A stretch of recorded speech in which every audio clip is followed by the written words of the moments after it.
Good morning everyone. So I am currently in Tasmania. Very exciting. Always wanted to come here and explore. I actually flew in yesterday and then picked up my camper van and came and stayed one night in Hobart, which is where I am now.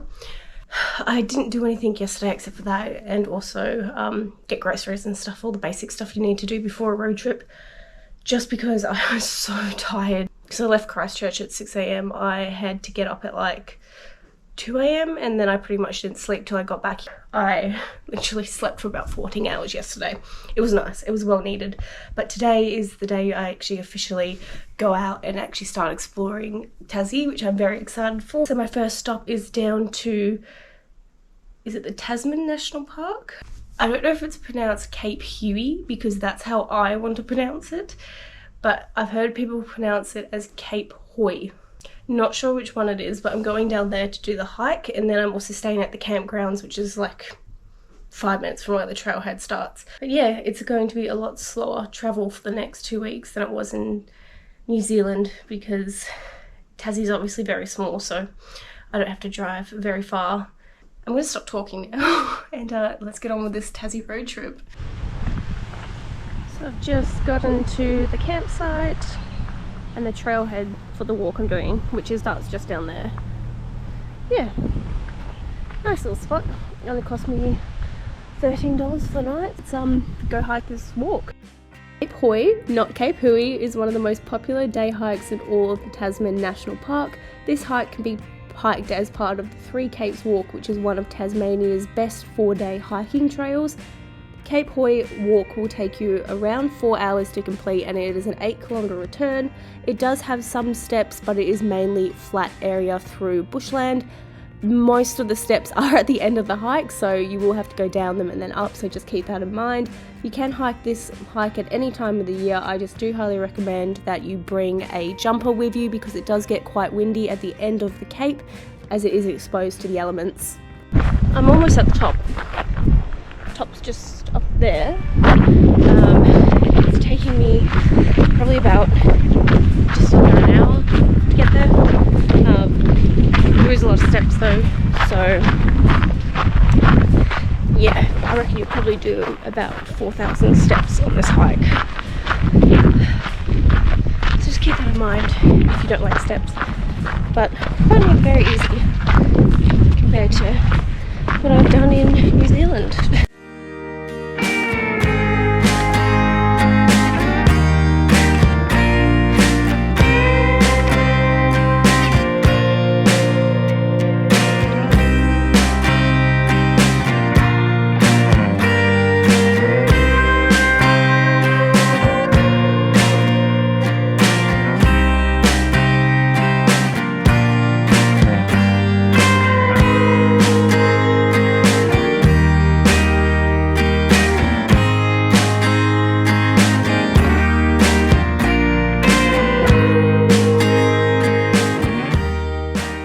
Okay, so even though it took me only an hour to get out to the actual cape,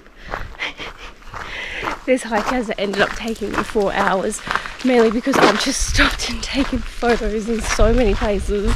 So yeah, you're probably going to need about 4 hours, two and a half if you're fit and you just want to do it. You don't want to stop and take photos. But yeah, it was quite pleasant actually. It's quite a pleasant walk. There is a lot of steps. Like I said earlier, I reckon you're going to be climbing up at about 4,000 steps. But it's quite, yeah, it's a pleasant walk. It's not overly hard.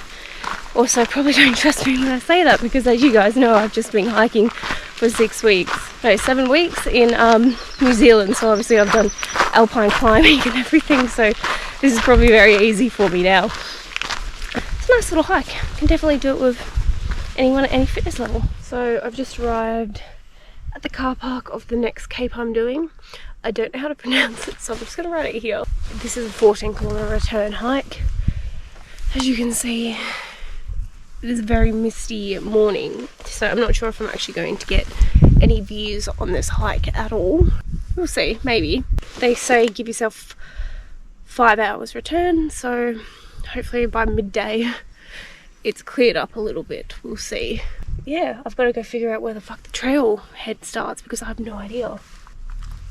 So yeah, that's the plan. I'm gonna wander around and try to find out where I actually have to go, because there's not really any markers or anything in the car park at the moment.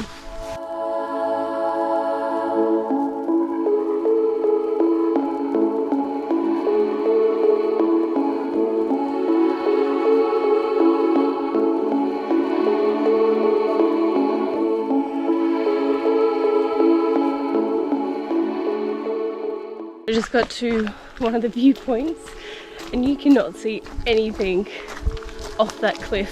It's just all covered in cloud. I don't know why I thought I would see anything when you can't even see anything, like walking from the car park. Anyway, we're still going to go to the end. It's exercise at least. I think I would have learned and just thought, nah, it's not looking good here, let's just probably give it a miss. Even after 6.5 weeks of disappointing hikes, I've never learned. Alright, so far this walk has been very pleasant. It's very easy to walk on. The path is very obvious it's a path. Not really many steps or anything like that. It's like slow inclines or declines, but it's a very easy path to walk on. I'm actually enjoying this. Even if I don't get any views, it's pleasant. It's very moody in here. If there wasn't any wind, I reckon it would be very eerie and quite, I don't know, send shivers down my spine. Wow, look at all those beautiful views.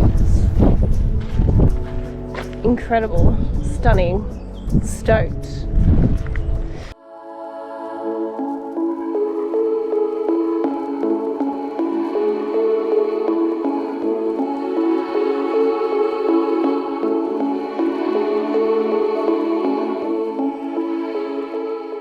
At the end, took me an hour and 15 minutes. Unless the path goes down and around. I honestly have absolutely no idea what views I'm meant to be getting right now. No idea. I wasn't at the end of the trail, I lied. It continues, it goes right out to the tip of the cape. I have no idea where I am. It's really hard to get a sense of where you are and how far you've got when you can't see anything. I don't think I'm going to be able to see either, but let's go have a look at the Cape Lookout first.